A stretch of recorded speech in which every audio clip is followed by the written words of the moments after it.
haram. But sometimes we can't prevent our tongue from destroying our hasanat, our good deeds, from cancelling them. It is a serious, dangerous matter, and that's why Ibn Mas'ud, may Allah be pleased with him, said that nothing on the face of earth requires a long-term jail more than the tongue.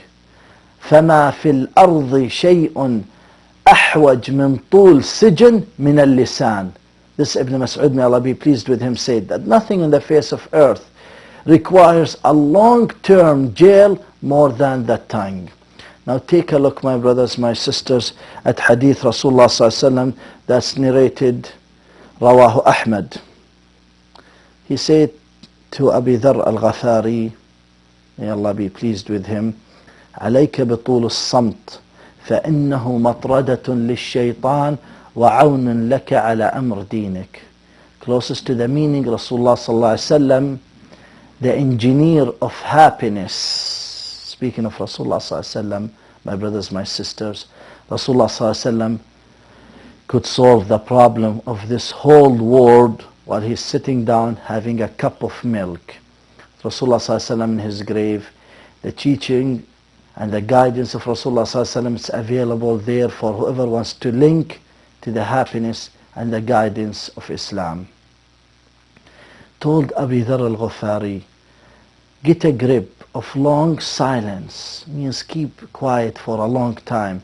It helps you with the matter of your deen, with the matter of your faith, and it will kick away the shaitan. Indeed, it does kick away the shaitan, my brothers, my sisters, to control the tongue, to preserve the tongue, to take our tongue and to monitor our tongue. It does really kick the shaitan. And really, this khutbah could be titled as your tongue, your happiness or your misery. Indeed, your happiness or your misery. Take a look at the pious generation. An example, Tawus bin Kaysan, may Allah be pleased with him, he used to say, لَقَدْ جَرَّبْتُ لِسَانِي فَوَجَدْتُهُ لَئِيمًا رَاضِعًا.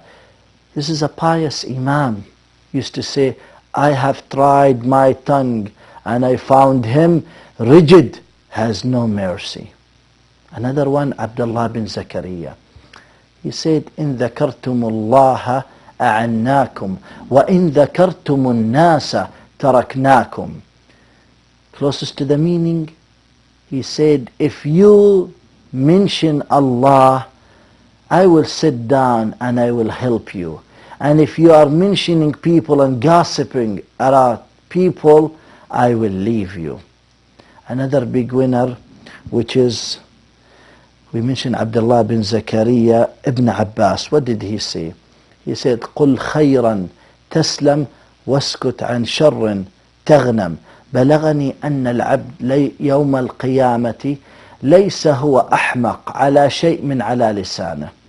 Closest to the beginning, he said that say good, you will gain. Say no evil, you will have no gain. I have been told that a servant in the day of judgment, he is not more upset about anything more than his tongue.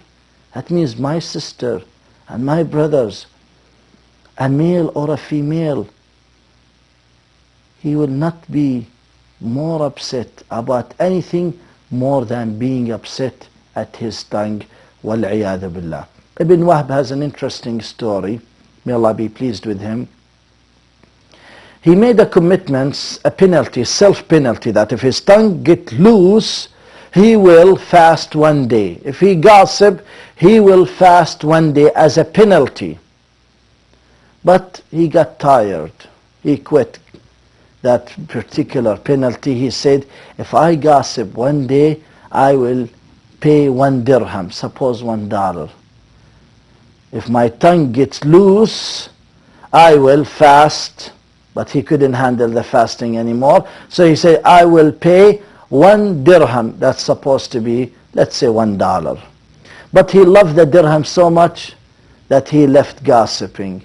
For us, my brothers, my sisters, if we try this technique, that if our tongue get loose, we pay $1 or $5 penalty, maybe by the end of the week, we will have no money left from our salary. May Allah help us to preserve our tongue. May Allah help us to really have a tongue that busy with the remembrance of Allah subhanahu wa ta'ala, busy with inviting people to Allah subhanahu wa ta'ala, busy in saying good things, busy defending Islam. May Allah subhanahu wa ta'ala give us the tongue that could be like a shovel. You know, when you shovel snow in winter, that your tongue could shovel good deeds, could shovel nur, light and barakah in your life. My brothers, my sisters, there's something called fasting and something called diet. So if we can't really fast, if we can't keep our tongue in a fasting routine, fasting process, we have to keep it in a diet. Sometimes you have to have a diet with your tongue. So this way we get closer to Allah subhanahu wa ta'ala. Take a look at hadith Rasulullah sallallahu alayhi wa sallam. This particular hadith, من كان يؤمن بالله واليوم الآخر فليقل خيرا أو ليصمت. Whoever believes in Allah and the last day shall say good or be quiet. Very successful, simple formula. Unfortunately, some of us now, their tongue is really sparing the kuffar and protecting the kuffar and lashing the Muslims. وَالْعِيَاذُ بِاللَّهِ. I want you to be introduced to this big winner called الربيع. May Allah be pleased with him.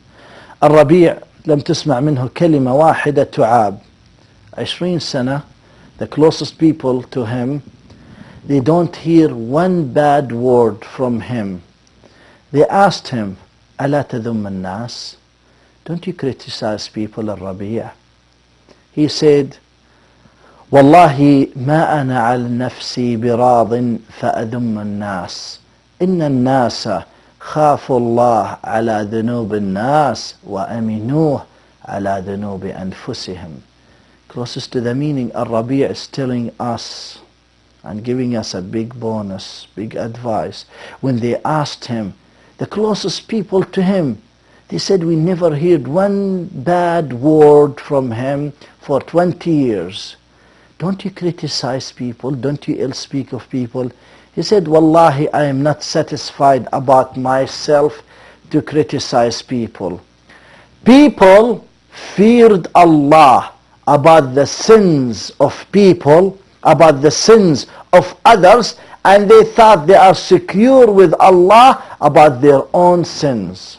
Amazing statement. My brothers, my sisters, we go to Rasulullah sallallahu alayhi wasallam with this particular hadith narrated by Al-Bukhari by saying, من يضمن لي ما بين لحييه وما بين رجليه أضمن له الجنة. Closest to the meaning, Rasulullah sallallahu alayhi wasallam is telling us that whoever guarantees for me what's between his chin and what's between his legs, I will guarantee for him the Jannah. Some of us will say, I dipped my tongue into sins. It's too late.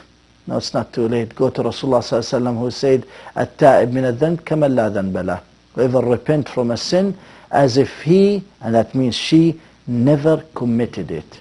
My brothers, my sisters, also Rasulullah sallallahu alaihi wasallam taught us that the collection of people's tongue, the accumulation of people's tongue could really send them right on their face into the hell fire. So this is not just really just regular talk. This is a dangerous really matter that if we are not aware of our tongue can cancel our hasanat, good deeds. Our tongue can really throw us right in our face flat into the hellfire, wal-'iyadhu billah, and cause us real trouble that sometimes one word you say, it takes years to clean, or it takes years to wipe out or white out, wal-'iyadhu billah. Dear believers, they asked a pious man, how many did you calculate? How many did you pinpoint